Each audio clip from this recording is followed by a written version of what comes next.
혹시 1997년에 개봉한 스폰이라는 영화 알고 계신가요?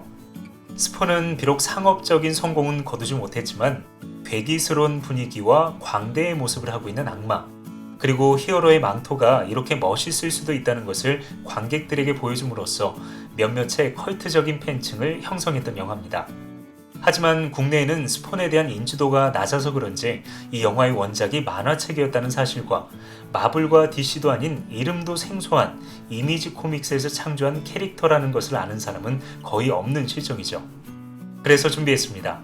오늘은 이미지 코믹스가 탄생하게 된 배경과 스폰 만화책의 변천사, 그리고 스폰의 기원을 아주 자세히 파헤쳐 볼 생각인데요. 평소 스폰이 궁금하셨던 분들은 지금부터 이 영상을 주목해 주시기 바랍니다. 스폰을 탄생시킨 이미지 코믹스는 1990년대 미국 만화 수입의 80% 이상의 수입을 창출했던 스타 작가들이 마블과 DC 코믹스 시스템에 반기를 들면서 탄생했는데요. 스타 작가들이 마블과 DC 코믹스에게 반기를 든 이유는 작가들이 만든 캐릭터의 저작권을 모두 회사가 가져가고 글과 그림을 그리면서 모든 것을 만들었던 작가들은 겨우 총 수입의 10%도 안 되는 돈을 받았기 때문이죠. 그래서 그 당시 20대의 자신감 넘치는 나이를 가지고 있었던 스타 작가들은 거대 출판사의 횡포에 분노하며 그들이 소속되어 있던 회사에 동시에 사표를 내고 그들만의 회사를 창업하기로 결심합니다. 이때 사표를 낸 멤버들은 1990년대 초반에 미국에서 가장 잘 팔리는 만화가라는 별명을 가지고 있었으며 베놈을 창조하고 그가 작업했던 스파이더맨 1호가 300만 부 이상 판매되면서 기네스북에 이름까지 등재된 토드 맥팔레인과 이듬해 700만 부 이상 판매고를 올린 엑스맨 1호에 힘입어 토드 맥팔레인의 기록을 간단하게 가르친 한국인 작가 짐 리, 그리고 마크 실베스트리와 필리핀계 미국인인 월스 포타시오, 에릭 라슨 등 그 당시 미국 만화계의 거장들로 이루어져 있었고, 이들이 만든 회사는 1991년 이미지 코믹스라는 이름으로 설립됩니다. 이렇게 탄생한 이미지 코믹스는 작가들이 창작한 캐릭터와 파생 상품들은 전부 작가들에게 귀속되고, 이미지 코믹스의 소유는 사옥과 이미지 코믹스 로고뿐이라는 방침 아래 미국 만화 역사상 유례가 없는 수익 분배 시스템을 갖춘 출판사로 거듭나게 되죠. 그러자 마블과 DC 코믹스는 출판계의 질서를 어지럽힌다는 명목으로 이미지 코믹스를 맹비난했지만 오히려 독자들은 스타 작가들이 한 곳에 모여있는 이미지 코믹스에 열광하게 됩니다. 그 결과 토드 맥팔레인이 창조했으며 1992년에 처음 발간된 스폰 1권이 172만 부라는 판매고를 올리면서 미국 만화 역대 판매 순위 5위에 등극하는 것은 물론 곧이어 출판되는 만화책들이 대부분 100만 부 이상 판매되면서 이미지 코믹스는 단숨에 미국 만화 판매 순위 2위에 올라서게 되죠. 그 덕분에 큰 인기를 끌게 된 스타 작가들은 사인회를 여는 것만으로 교통량이 평소의 10배 이상 증가하고 심지어 사람들을 통제하는 헬리콥터가 뜰 정도로 정말 엄청난 인기를 구사하게 되었고, 이런 배경 속에 탄생한 스폰은 머지않아 미국에서 가장 높은 판매 부수를 기록하는 만화로 명성을 떨치게 됩니다. 그리고 1994년 토드 맥팔레인이 극도로 현실적인 액션 피규어들을 만드는 회사인 맥팔레인 토이즈를 창업하면서 스폰의 인기는 더욱 올라가게 되는데요. 1997년 최초의 흑인 히어로 영화인 스폰이 개봉하면서 스폰은 비로소 전 세계에 이름을 알리게 되었죠. 1992년에 처음 발간된 스폰은 2019년 10월까지 총 301권의 만화책을 내놓으면서 현재까지 명맥을 유지하고 있으며, 우리가 흔히 알고 있는 알 시몬스 스폰을 포함해 언데드 스폰, 중세시대의 스폰, 웨스턴 스폰 등 정말 많은 스폰들이 탄생하면서 다양한 시리즈가 출판되었습니다. 또한 DC 코믹스의 배트맨과 스폰이 팀업을 이루는 만화책까지 나올 정도로 스폰 만화책은 매우 방대하고 많은 시리즈를 배출했는데요. 스폰의 종류가 이렇게 많아진 이유는 시간이 지나면서 스폰의 인기가 사그라들자 토드 맥팔레인이 스타급 스토리 작가들을 대거 영입해 스폰 시리즈를 만들어냈기 때문이죠. 그 당시 토드 맥팔레인은 스토리 작가들에게 10만 달러라는 파격적인 대우를 해줬고, 이렇게 영입된 작가들은 닐 게이먼과 프랭크 밀러, 알렌 무어 등 정말 이름만 들어도 쟁쟁한 작가들이었죠. 그리고 이 과정에서 탄생한 천사 안젤라라는 캐릭터는 스폰과 더불어 많은 인기를 구사했으며 이 인기에 힘입어 다양한 스폰 피규어들이 등장했지만 피규어가 제작되면서 스폰은 심각한 저작권 문제에 봉착하게 됩니다. 앞서 말씀드린 것처럼 토드 맥팔레이는 스타 작가들을 대거 영입해 캐릭터들을 탄생시켰고 돈을 더 벌어들이기 위해 이 캐릭터들을 피규어로 제작했는데요. 이때 토드 맥팔레인이 저작권의 대부분을 가져가려고 하자 안젤라를 탄생시킨 닐 게이먼이 크게 분노하며 법정 소송을 냈고 그로 인해 안젤라의 저작권은 닐 게이먼에게 넘어가게 되죠. 하지만 그 이후에도 토드 맥팔레인이 안젤라를 마음대로 사용하고 피규어를 제작하자 닐 게이먼과 토드 맥팔레인은 또다시 기나긴 법정 싸움을 하게 되었고 그 결과 닐 게이먼이 승리하면서 안젤라는 이때부터 스폰 세계관에서 빠지게 됩니다. 그리고 얼마 후 닐 게이먼이 마블 코믹스에 입사하면서 안젤라는 마블 코믹스 세계관에 편입되었고 이렇게 편입된 안젤라는 토르의 숨겨진 누이라는 설정으로 변경되었죠. 참고로 어벤져스 엔드게임에서 토르가 가디언즈 오브 더 갤럭시에 합류하면서 아스가디언즈 오브 갤럭시라는 말을 하는데요. 사실 원작에 등장하는 아스가디언즈 오브 갤럭시는 안젤라가 모집한 팀으로 발키리와 집행자 스커지, 개구리 토르인 스로그, 로키 등이 소속되어 있는 아스가르드 전사팀이죠.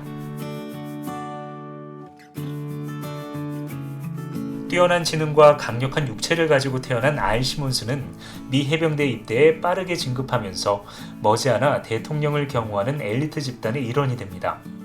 그리고 얼마 후 대통령을 암살자에게 속고있는 그는 국민의 영웅이 되어 가장 인기가 많은 군인으로 명성을 떨치게 되죠. 그러자 CIA에서는 알 시몬스를 영입해 다양한 임무를 줬고 그때마다 알 시몬스는 거의 완벽에 가까운 수행 능력을 보여주면서 곧 최고의 CIA 요원으로 거듭나는데요. 바로 그때 곁에서 이것을 지켜보던 제임스 윈이 알 시몬스를 영입하면서 알 시몬스는 더욱 큰 세계에 발을 들이게 되죠. 참고로 제임스 윈은 CIA를 비롯해 NSA, NSC, NRO 등 사실상 미국의 거의 모든 정보기관을 다스렸던 인물인데요. 그의 욕망은 여기에 그치지 않고 전 세계의 지배자가 되는 것이었기 때문에 그는 수많은 킬러를 고용했고 그로 인해 알 시몬스는 부조리한 임무를 자주 수행하게 됩니다. 그러자 정의로운 성격을 가지고 있었던 알 시몬스는 제임스 윈이 주는 임무에 의심을 품게 되었고 이것을 눈치챈 제임스 윈에 의해 그는 산채로 불태워지면서 비참한 죽임을 당하게 되죠.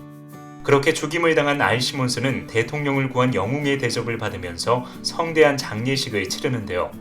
알 시몬스는 죽는 순간 자신의 아내를 단 한 번이라도 만나고 싶다는 생각에 악마 말레보이저와의 계약을 했고 이 계약이 성립되면서 알 시몬스는 이때부터 지옥에서 말레보이저의 군대를 다스리는 훈련 장교로 교육을 받게 됩니다. 참고로 스폰 세계관에 등장하는 말레보이저는 7000년 전 지옥 8층 불 속에서 태어난 악마로 그의 주인이자 지옥의 총 지배자였던 레비아탄을 죽이고 지옥을 다스리는 대악마로 거듭난 존재인데요. 그는 여기에 그치지 않고 천국을 몰아내고 이 세상을 집어삼키기 위해 수많은 스폰들을 만들어냈죠. 그리고 말레보이자는 스폰을 각성시키고 그들을 원활하게 통치하기 위해 5명의 강력한 악마를 만들었는데요. 이 악마들은 필리비아 브라더스로 불리며 이들은 형제들 중에 장남이자 우리에게는 광대의 모습으로 친숙한 바이올레이터와 연쇄살인범 빌리 킹케이드를 스폰으로 각성시키고 형제들 중에서 가장 냉소적이고 유머러스한 성격을 가지고 있는 빈디케이터 그리고 형제들 중에 가장 근육질이며 무자비한 성격으로 주로 형제의 리더를 맡고 있는 벤델라이저와 형제들 중에 가장 크고 기괴한 생김새를 가지고 있는 베폴라이저 마지막으로 형제들 중에 가장 왜소하고 약한 능력을 가지고 있는 베실레이터로 구성되어 있었습니다. 그리고 말레보이자는 이 악마들을 이용해 스폰 군단을 만들었는데요. 아무리 스폰이 강력한 갑옷을 걸치고 있다고 해도 태어날 때부터 타고난 신체를 가지고 있으면서 최고의 CIA 요원으로 활동했던 인물은 알 시몬스밖에 없었기 때문에 말레보이자는 알 시몬스를 스폰 군단의 지휘관으로 만들고 싶어 했습니다. 그리고 말레보이자는 알 시몬스의 지휘를 받는 스폰 군단을 이끌고 천국을 침공하려고 했는데요. 계약으로 기억을 잃은 알 시몬스가 본능적으로 그의 계획을 거부하자 말레보이자는 바이올레이터를 알 시몬스 곁에 두고 그를 회유하기 시작합니다. 하지만 그러는 사이 5년이라는 세월이 흐르고 계약 조건대로 아내를 만나기 위해 다시 세상으로 나온 알 시몬스는 자신의 외형이 불에 탄 시체의 모습을 하고 있다는 것에 큰 충격을 받게 되죠.